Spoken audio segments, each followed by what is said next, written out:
Go to the Farm Bureau guest line. Check out favorites.com and go with the home team, Mississippi Farm Bureau.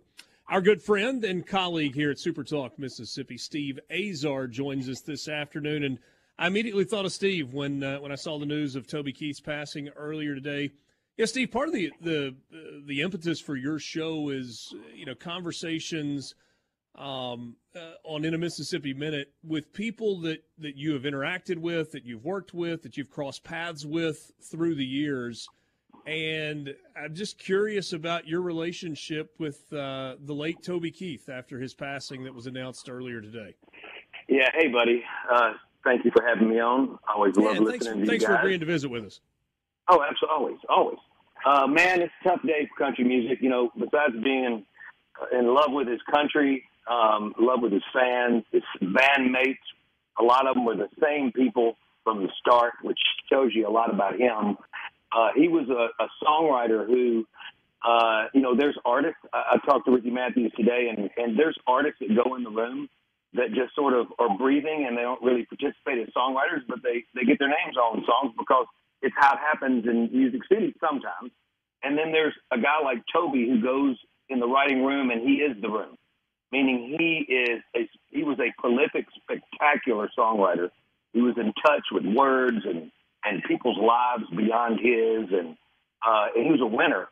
We shared the same label, Mercury, and then it turned into Universal at some point. But he writes the song "How Do You Like Me Now" about our record label president, which at that time told him that he wasn't capable of selling over 400,000 records, and that was as good as he'll ever be. And Toby always knew he was better, so he went off on his own. And with James Stroud, who's from Mississippi, ran the label DreamWorks, and Scott Bruschetta, who would go on, who was a radio guy, who would go on to start Big Machine, where, of course, Taylor Swift happens. So a lot happened there, and Toby sort of started that movement of moving from a big, powerful record label, the Dragon, if you don't mind, and going to get it done on his own. So I'm always made the joke for a while that Toby wrote "How Do You Like Me Now?" and I wrote on my Indianola record "I Won't Let You Lead Me Down" about the same guy. So wow. we lived the same thing. Now, of course, Toby's song was a single and a big old hit. And of course, Toby was in another stratosphere. He was one of the greats to come along and be steady. But folks don't know that there were tough times for him as far as him knowing he could sell millions of records, and he just had people in the way. But he ended up doing that, and he's just one of those guys that the industry's really, really, really gonna miss, and I'm gonna miss him. We were acquaintances from afar. We did shows together at times. I remember being on tour with Bob Seger, and he came up to one of the shows. I think it may have been Boston, and he came to watch the show, and he was just close, hanging out, and he decided to come do that, and we talked then, and we talked a lot. He was a really good athlete. We played each other in sports a lot when it came to celebrity basketball tournaments or football or whatever. He was a really good athlete. So, just one of those guys that was always good to me. And, man, if you think about it, Richard, I had Joe Diffie on my show right before COVID. And 2 weeks later, he tells me after we're done, he goes, I'm not feeling good. And turns out he had COVID and he passed away within a month. And, there's Hal Ketchum, who is a friend of mine who I wrote with. There's Dina Carter and I were talking about all the ones we're losing. Charlie Pride, and we just lost a lot of great ones. And there's a lot of our songwriter friends and Toby's friends who have passed.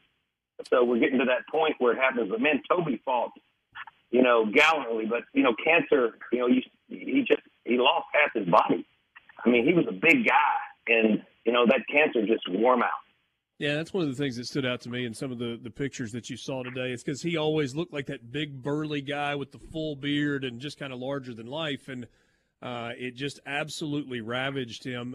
So I'm really curious, Steve, about you are a songwriter. You're a performer. You're a musician. But at your core, you are a writer.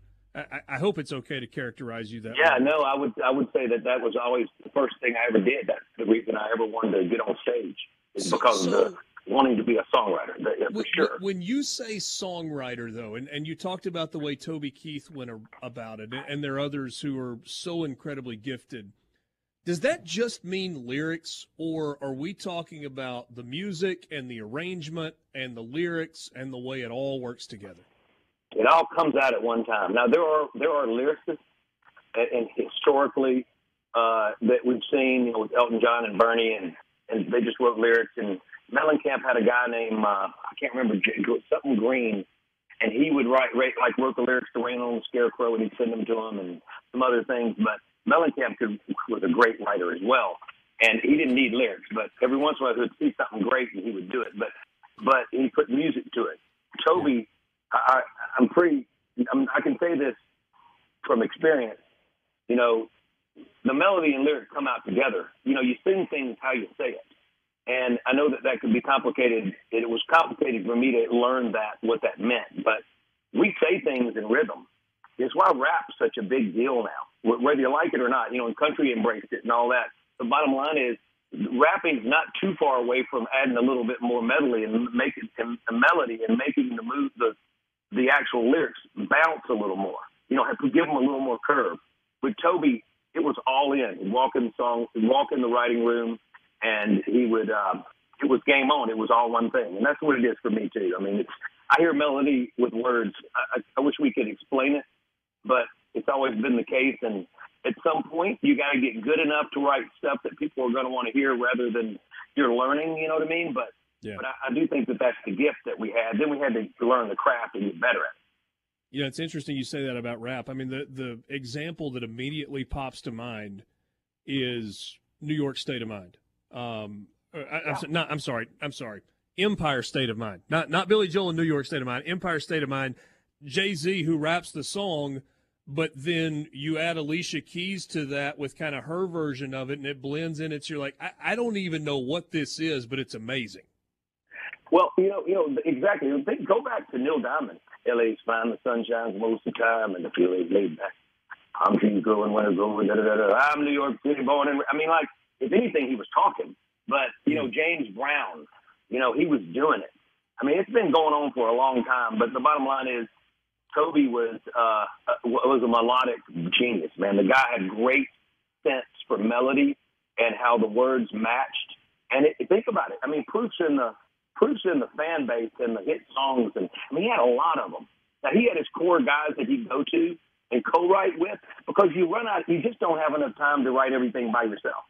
Mm-hmm. But Toby was very capable. He had hits on his own that he wrote by himself that were his best. So, Chuck Cannon became a big songwriter buddy of his. There was a few others that he ended up really taking under his wing. They took him under his wing, and they were a songwriting duo. A group of them. And, Toby helped a lot of people make a lot of money and have a big living, and vice versa. But, he had his inner core. His guitar player, Rich Eckhart, I texted him first thing this morning, and he played with me for a little while. But Rich has been with him. That was the mid-'90s, and ever since he had been with Toby. So that's a long time from the mid-'90s to now. And then my engineer, Mills Logan, Toby's engineer. Toby, he was using Mills before I was, and we shared that love of this one engineer that was to us the best, and we loved him. So it's Mills is sad today, and I'm sure Rich is. He sounded really sad from just texting back and forth. You could feel the emotion in his words, and so it's just another great one, Richard, that we're really going to miss. I got to ask you about this, Steve. We've got 2 minutes left just because I've got you right now.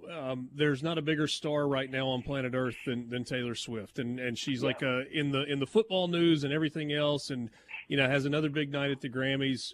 What do musicians think of her? Because people like the general public is kind of polarized with Taylor Swift. You have the Swifties who absolutely adore her, and then lots of other people who kind of roll their eyes and talk negatively. What do musicians think of Taylor Swift? I can tell you that she opened for me in Pine Knob before she blew up.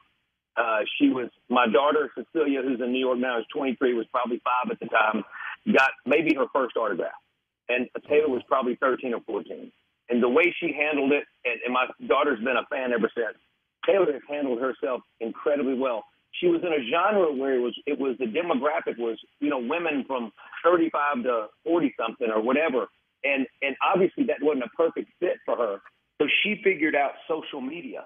And with that, she became the queen of it. And I'm telling you, I'm proud of her. And the fact that, to me, the only people I've ever seen get reactions where people cry, like a lot of people cry in concert, with Elvis and the Beatles, and it's her. So, Travis is playing the best ball of his life, so obviously he's motivated, and she's inspiring. But she once told People magazine that my song "Sunshine" was her favorite song, and she went in why. And I sent her, we sent her 12 dozen roses, and I mean, the girl to me has represented the music industry as classy as you can do with being a teenage star on top of it. I think she's remarkable. Yeah, certainly talented.